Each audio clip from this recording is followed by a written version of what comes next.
Hello hello, नमस्ते। स्वागत है आप सभी का द हिस्ट्री ऑफ भारत के एक और एपिसोड में, जहां हम देखते हैं कुछ ऐसे तथ्य जो कि हमारे हिस्ट्री बुक्स में हमसे छुपाए गए।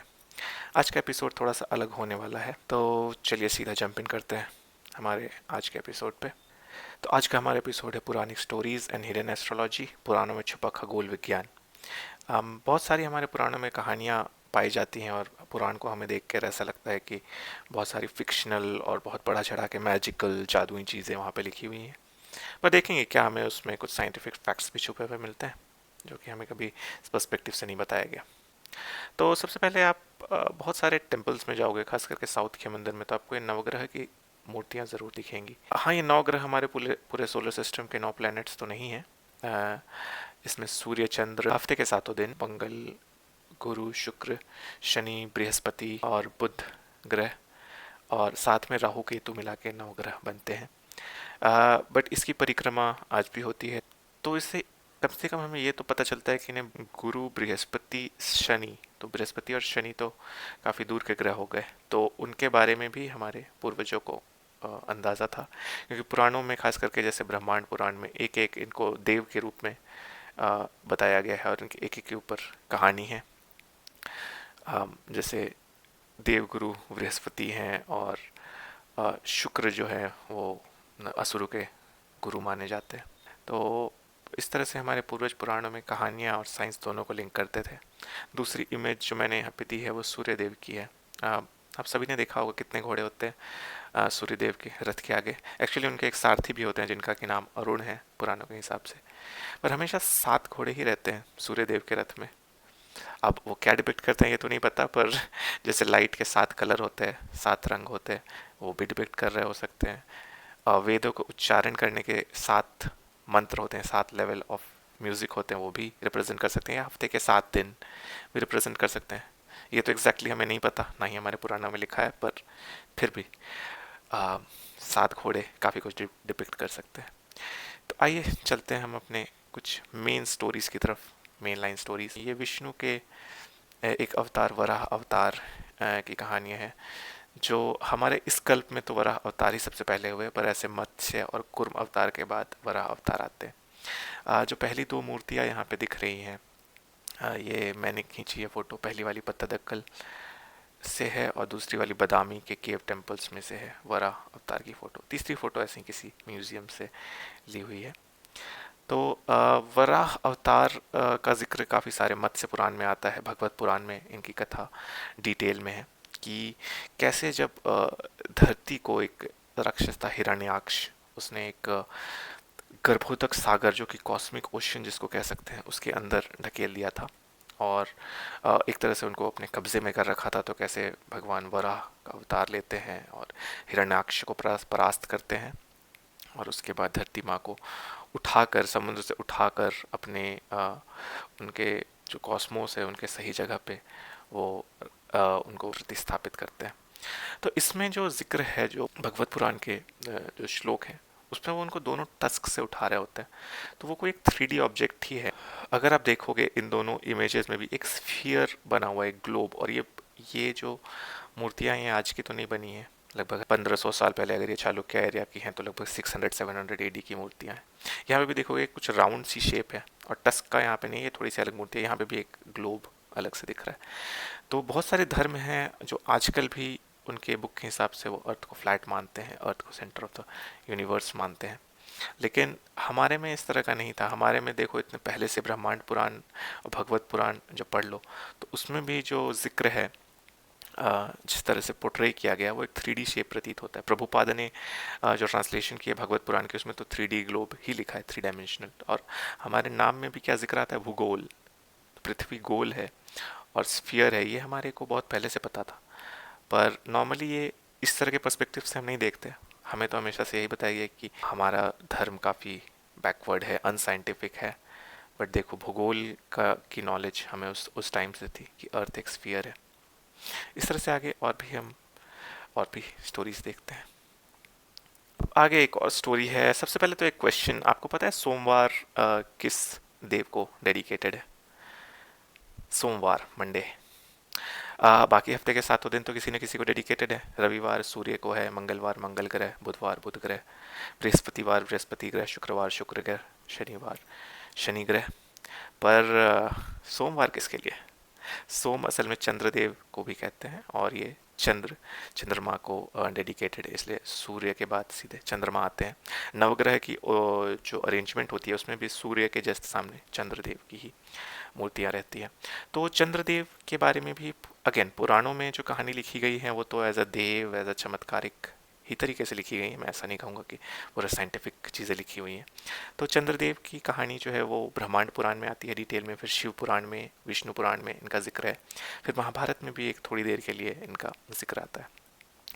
तो चंद्र जो थे इनको माना जाता है कि ये समुद्र मंथन से ये अवतरित हुए थे। समुद्र मंथन जब हुआ तो इतनी एक ब्राइट चमकती हुई चीज़ निकली कि सब चकाचौंध हो गए। देव भी उनके जो चमक थी उसको बर्दाश्त नहीं कर पा रहे थे। फिर उन्होंने उनको उनके राइट स्थान कॉस्मोस में उनके सही स्थान पे उन्हें जगह दिलाई। तो इस तरह से चंद्र का हुआ। फिर एक और बोलते हैं कि वो अत्रि और अनुसुईया के पुत्र के रूप में जन्म लिए, जब ट्रिनिटी जो हमारे ब्रह्मा विष्णु महेश हैं उनके आशीर्वाद से। वो एक अलग कहानी है। तो इस तरह से पुराणों में बहुत सारी कहानियाँ मिलती हैं, पर उसमें से एक कहानी का मैं खास करके यहाँ पे वर्णन करना चाहूँगा। काफ़ी सारे पुराणों में मिलता है कि जब इनकी शादी होती है तो दक्ष प्रजापति जो एक राजा थे, वो अपनी 27 बेटियों की शादी कर देते हैं चंद्र से। तो अगर आप सिर्फ एज अ स्टोरी सोचोगे या सिर्फ एज अ ट्रांसलेशन सोचोगे जैसा कि अंग्रेज करके चले गए, तो आप बोलोगे अच्छा चंद्र की 27 वाइफ थी, अरे, और वो उनके साथ दक्ष ने ये उनसे वादा किया था कि वो उन सबके साथ बराबर टाइम स्पेंड करेंगे। इस तरह से कुछ उनका वादा था। पर असल में यहाँ पे हमारे जो पूर्वज हैं वो हमें एक बहुत प्राचीन और बहुत एक साइंटिफिक चीज़ बताने की कोशिश कर रहे हैं। तो ये जो कॉन्सेप्ट है ये नक्षत्र का कॉन्सेप्ट है। टोटल 27 नक्षत्र होते हैं। अब नक्षत्र क्या होते हैं मैं यहाँ पे थोड़ा सा डिस्क्राइब करना चाहता हूँ, देखता हूँ कि मैं कितना समझा पाता हूँ। तो सबसे पहले तो ज़ोडिएक साइंस आपको पता हो कि 12 राशियाँ होती हैं, 12 मेन राशियाँ जो यहाँ पे लिखी हुई हैं। तो वो जो अर्थ का स्फीयर है, जो हमें जो आसमान दिखता है वो 360 डिग्री पे रोटेटेड रहता है। एक तरह से जो हमें तारों का व्यू दिखता है तो उस 360 डिग्री पे अलग अलग जो कॉन्स्टिलेशन है, जो मेन कॉन्स्टिलेशन है, कॉन्स्टिलेशन मतलब तारों का एक समूह जो कि एक शेप के रूप में दिखता है कि कर्क राशि में एक कर्क के जैसा, लिब्रा में तुला राशि ऐसे कुछ दिखे, वर्गो कन्या। तो ये जो तारों का एक समूह दिखता है उस पर ये 12 राशियाँ निर्धारित हैं। तो ये एक तरह से देखो तो 360/12 30 डिग्री के एंगल में स्काई को वो लोग ब्रेक करते हैं, और फिर ग्रहों की पोजीशन के हिसाब से होता है। पर हमारे राशि में अगर आप देखोगे तो सबसे इम्पोर्टेंट नक्षत्र भी होता है। नक्षत्र का क्या अर्थ है? नक्षत्र में वो होता है कि चंद्रमा आसमान के किस भाग में आज उदय हुआ है। 27 नक्षत्र इसलिए हैं क्योंकि चंद्रमा को लगभग एक साइकिल पूरा करने में, पूरे जिस पोजीशन पे वो उग रहा था आसमान में, उस पोजीशन पे वापस उगने में उसको 27 दिन लगते हैं।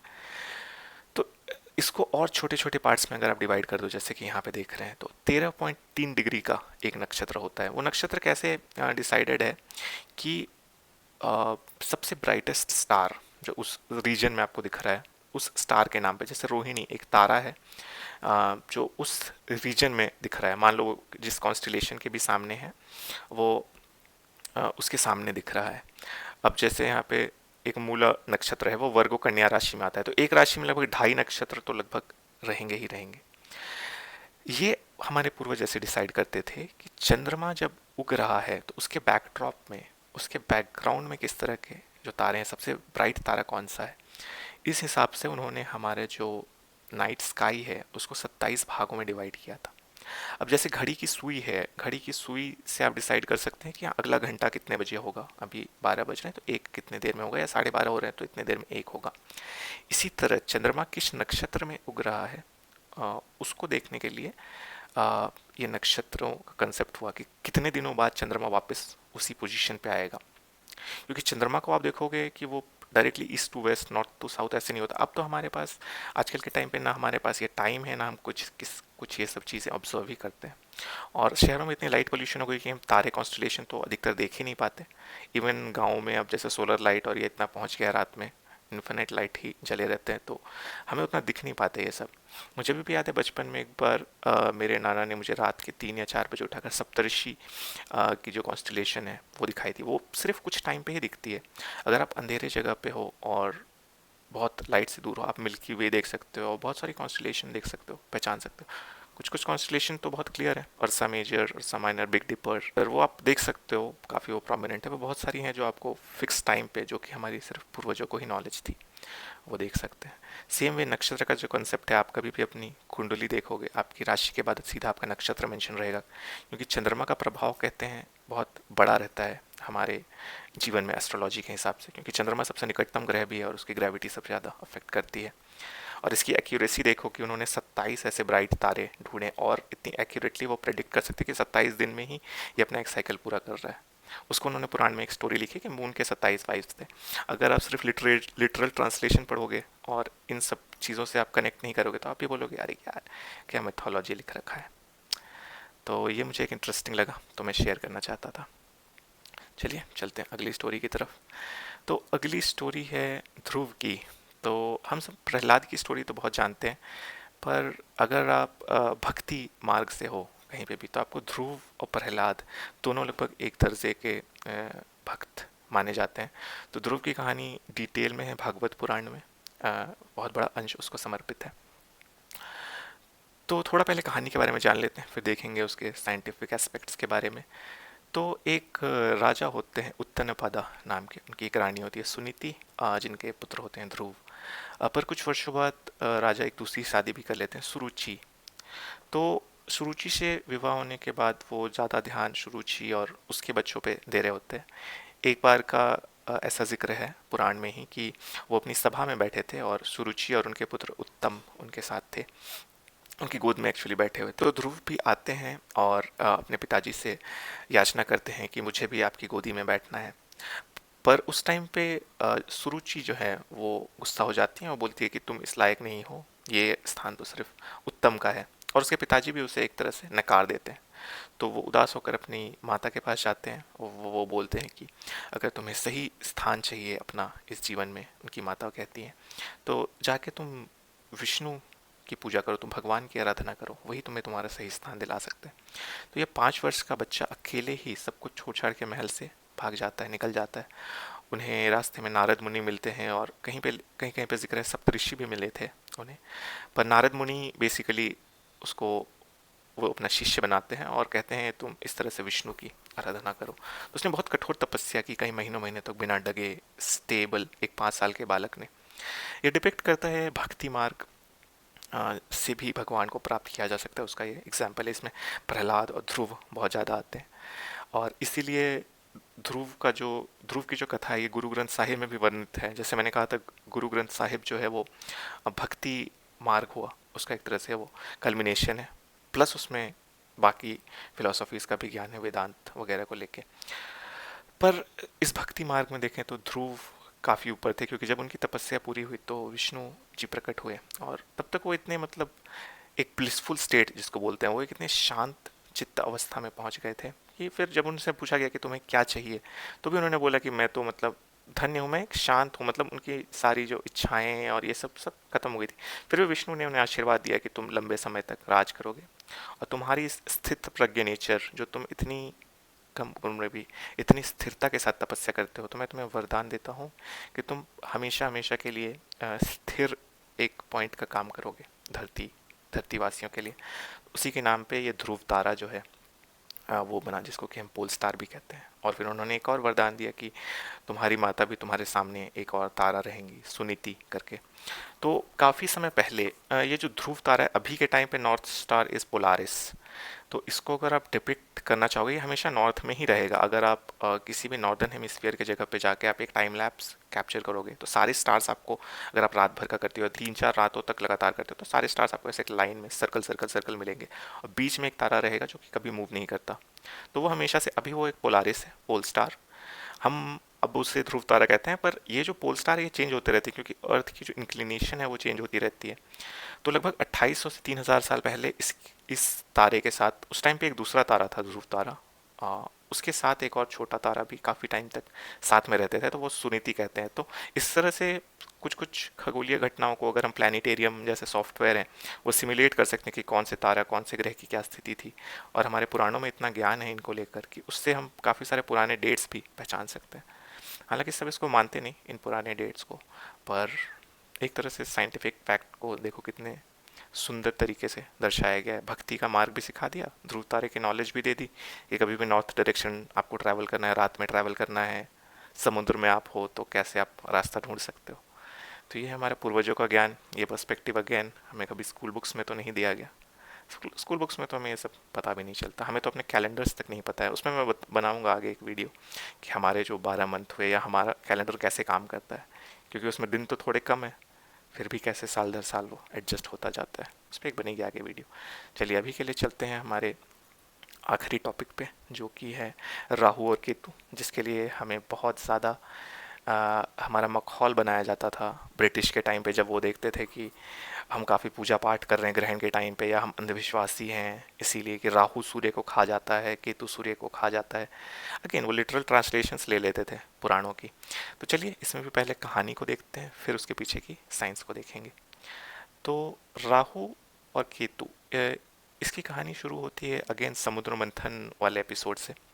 तो समुद्र मंथन के समय जब अमृत निकलता है तो देवों को ही वो अमृत मिले, इसको सुनिश्चित करने के लिए विष्णु जी मोहिनी अवतार लेकर आते हैं और अमृत का कलश लेकर चुपके से वो देवों को देने लग जाते हैं।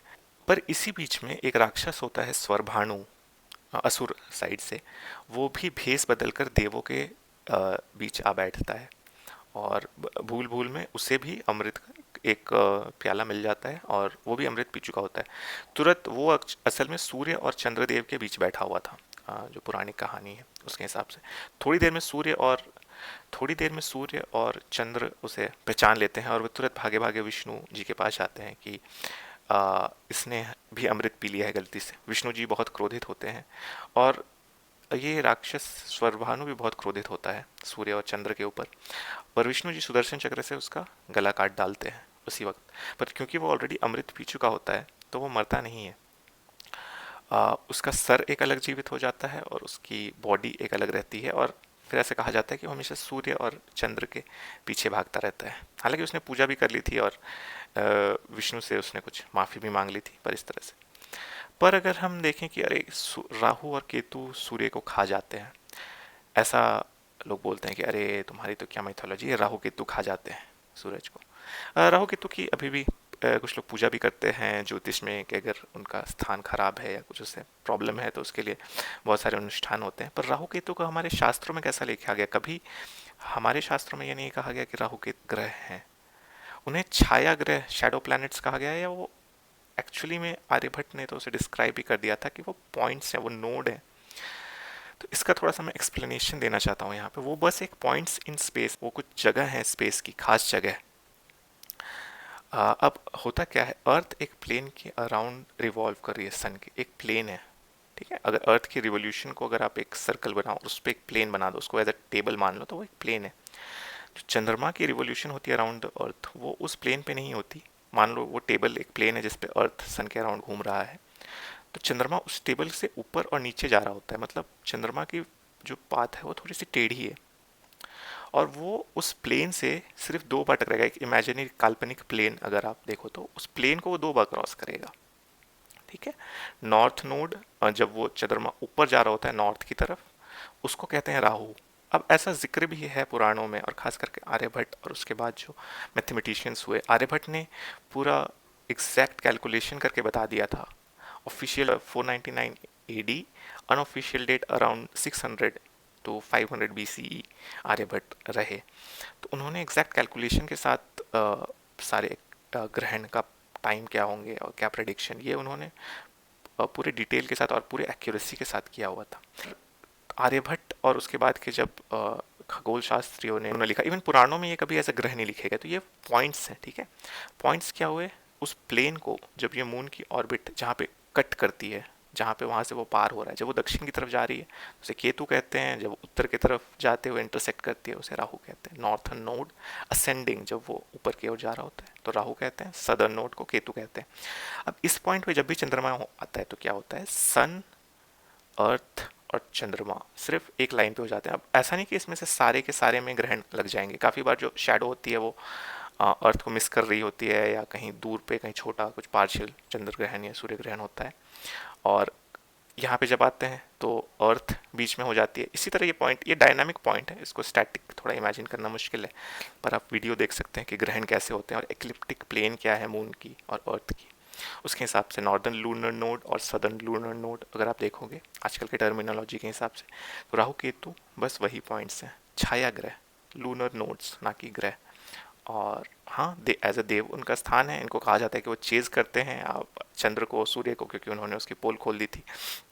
पर देखोगे तो मून एक तरह से आता ही है, एक लूनर नोड से जब वो जाता है तो फिर दूसरे लूनर नोड की तरफ आता है, तो आप बोल सकते हो कि लूनर नोड्स एक न एक करके पीछा कर रहे हैं उसका, या फिर वो स्पेस की तरफ चांद को फिर से जाना ही है, वो पॉइंट इन स्पेस है।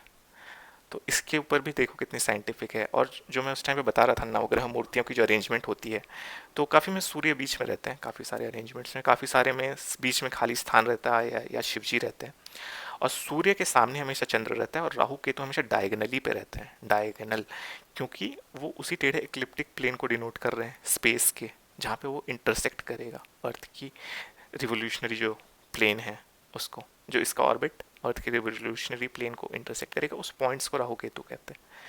तो बस इतनी सी बात थी समझाने के लिए कि हमारे पुराण को सिर्फ ऐसे ही माइथोलॉजी कह दिया जाता है। माइथोलॉजी है बहुत सारी, उसमें चमत्कारिक स्टोरीज है, अब आप समुद्र मंथन और ये वो अमृत, जहर, विष, अब इसमें बहुत सारी सच्चाई तो नहीं है, अब बहुत सारी फिक्शन और ये भी है, बट ऐसा नहीं कि उसमें सब कुछ बकवास ही लिखी हुई है, उसमें बहुत सारी ज्ञान की बातें भी लिखी हुई हैं। तो हमें ये सब देखते हुए हमें हमेशा आगे चलना होता है।